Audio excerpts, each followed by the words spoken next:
Joe Brunson back at you, and I am the best reporting on the Eagles.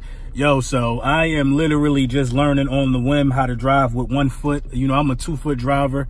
I don't know, it just made me comfortable. That's just how I learned how to drive. But having this straight leg brace on, surgery is in 2 days. If my other knee was bad, I wouldn't be able to drive at all. But since it's the left knee, I guess they say you can still drive like this. Just don't take your medication. You know what I mean? But yo, surgery is in 2 days. I'm just prepping for that, man. It's just, man, surgery is just always tense, man. I just, you know, you always want to hope the surgeon do a good job. So it's been a week and a half since I ruptured my patella tendon.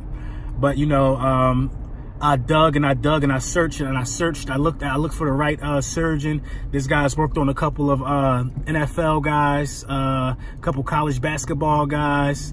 You know, it's basically like a sports injury. You know what I mean?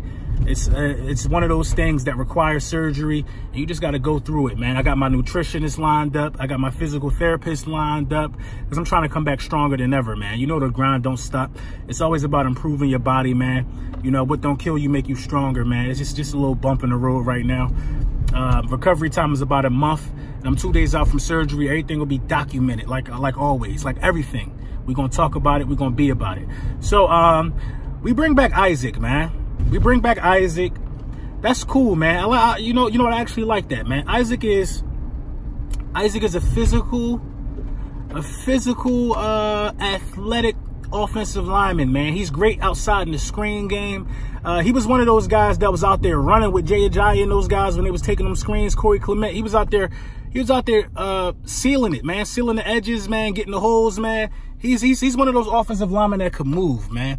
And bringing him back is cool, man. You know, this is what the Eagles do, man. The Eagles bring back the core regiment, and then they go and look for a cheap veteran who could fill in the holes. I mean, that's a Super Bowl formula. You know what I'm saying? That's the way to go. You keep the guys who are the presence of the team, and most of our presence on the team is, you know, with the exception of Malcolm Jenkins, a lot of those guys are on the line. A lot of those guys are linemen, defensive and offensive. And, you know, we got our franchise quarterback now in Carson Wentz. I mean, this will be, what will he be going into what, his third, he'll be going into his 3rd year now? No, this was just his 3rd year that just passed. So what is he going into, his 4th year? The rookie year, the Super Bowl year this year. Yeah, he'll be going into his 4th year now. So, you know, we got the pieces in place, man. You know, I was surprised to hear that we're shopping around Micheal Bennett, because I think Micheal Bennett was the most, I think he produced the most on the defensive line last year, man. He was the most consistent. Micheal Bennett was the most consistent on the defensive line, man.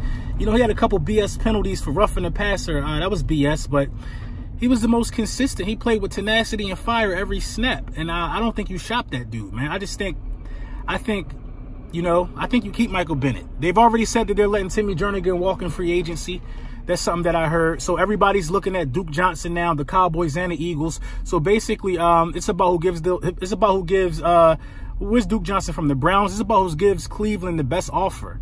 It's about giving the best offer, because they went and got Kareem Hunt. They got what's the other kid, Chubb. It's about who giving the best offer, man. I'm not too excited with it, man, because if he was that good, then they wouldn't have brung in Kareem Hunt. But you know, Kareem Hunt is a guy that you just can't afford to pass up on anyway. So I got mixed feelings about this guy Duke Johnson.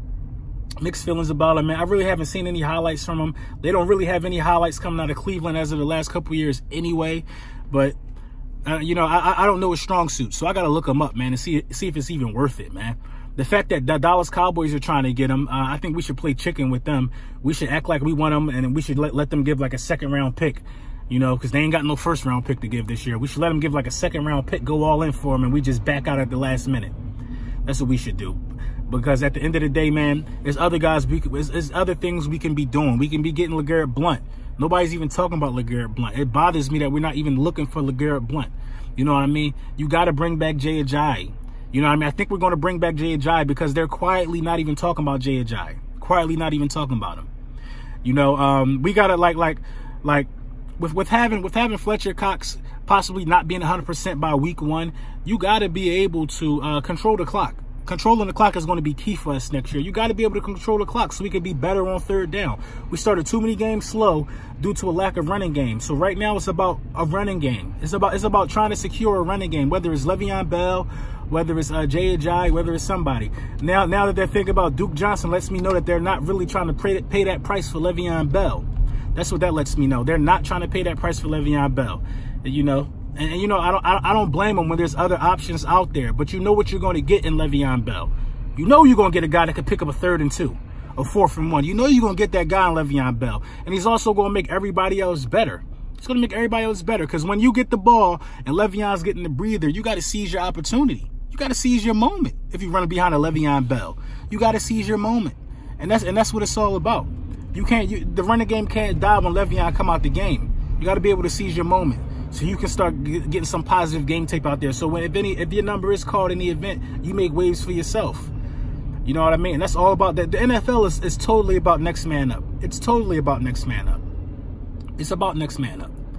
You know what I mean? But Micheal Bennett, I believe, should be staying. The running back class in the draft, people are saying we could draft a running back, but all those guys look trash. They all look trash. I like the Holyfield kid, but the 40 he ran was trash. The 40 he ran was trash. So I'm thinking that, you know, Greedy Williams didn't have, you know, the best combine. So if Greedy Williams slips down, you could use that 25th pick and grab Greedy real quick. And then help shore up the back end. Help shore up the back end. Even though I think the secondary was going to play lights out this year. I think they're going to play way better this year. You bringing Jalen Mills back, you know, the emergence of Crevion LeBlanc and Avonte Maddox. They got help over the top now, competent help in McLeod. I mean, I think Graham will be gone. I mean, I think the secondary is going to play much better, man. Much better. Much better. You're going to get rid of Timmy Jernigan because, for the simple fact, this is why I believe that you have to kind of get rid of Timmy Jernigan. Fletcher Cox demands a double team, and for the money Timmy Jernigan is getting paid, you have to be able to beat somebody one-on-one. They can't double team Timmy Jernigan and Fletcher Cox.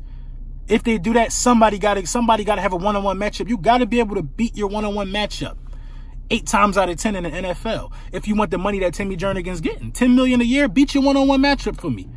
Beat your out of 10 snaps, beat that guy 8 times. Out of 10 snaps, beat him 8 times. You got to be able to do that. And if you can't just straight beat him with speed, you got to be strong enough to bull rush him for that money. And I didn't see Timmy Jernigan doing that, man. I didn't see him doing it, man. I didn't even see him doing it in the Super Bowl run. I mean, he had some. He was getting pressure and stuff like that. But most of the pressures came from Micheal Bennett and Fletcher Cox. Micheal Bennett and Fletcher Cox had more pressure and more QB hits than Khalil Mack and that guy. What is his name? Aikman from the Bears. They had more pressure and QB hits. So it's kind of baffling why you would even think about getting rid of Micheal Bennett. You think about getting Micheal Bennett. You thinking of getting rid of Micheal Bennett because Barnett is coming back. Barnett is a dog, don't get me wrong, but Micheal Bennett don't get hurt. Micheal Bennett don't complain. Micheal Bennett is out there with tenacity every play. He's out there with tenacity every play. Are you getting rid of him to save some money? Are you trying to trade him to save some money? Micheal Bennett is a dog, bruh. He's a dog. If you get rid of Micheal Bennett, who's going to be that rotational piece? Who's going to be the rotational piece for Micheal Bennett?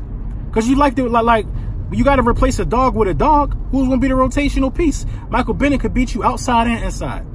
Outside and inside. You keep Micheal Bennett off the strength of that hit he put on Dak alone. Alone. You know what I mean? It would be just disheartening if you let go of Micheal Bennett. Who got more pressure than Micheal Bennett on the team this year? Who did it? I don't know. Just a move that don't make sense. Maybe it's a financial thing. Who knows? But everybody likes to say that we don't have any money, this, that, and the third. But look what we did. Look what we did. Look what we did. We restructured 2 contracts, and then we extended or we re-signed Brandon Graham for 3 more years. Howie knows what he's doing with the books. He did those things because he already released people that didn't get put out there yet. So Jernigan, once Brandon Graham got signed, Jernigan had to go. Jernigan had to go. It's all about balancing the books and keeping who needs to be kept. You got to balance the books if you want to keep somebody. And I believe if they want Le'Veon Bell, they will balance the books in favor to give Le'Veon Bell a sweet offer. A sweet offer. Le'Veon Bell will come play for us for $15 million for 1 season. He'll play for us for $15 million for 1 season. And we can afford that and still be able to do whatever we want to do. Because if you cut in Jernigan, that's 10 to $12 million right there. Le'Veon will come for 12 to 15 for 1 year, possibly get a ring. 12 to 15, because the money he want, you got to go out there and show that you still could play. You took a whole year off. You took a whole year off. And I hope his agents are explaining that to him. Listen, you took a whole year off. You're going to have some rest. We know it wasn't an injury, the reason why you took the year off. But go out there and show us one more year why you think you deserve this money. We'll be a fool to give you this money right now after you just didn't play for a whole year. Nobody's going to do that. Le'Veon Bell will be playing, unless somebody that greedy and somebody that thirsty. Le'Veon Bell should be playing for no more than $14 million. $14 million. He should be playing 1 year for $14 million.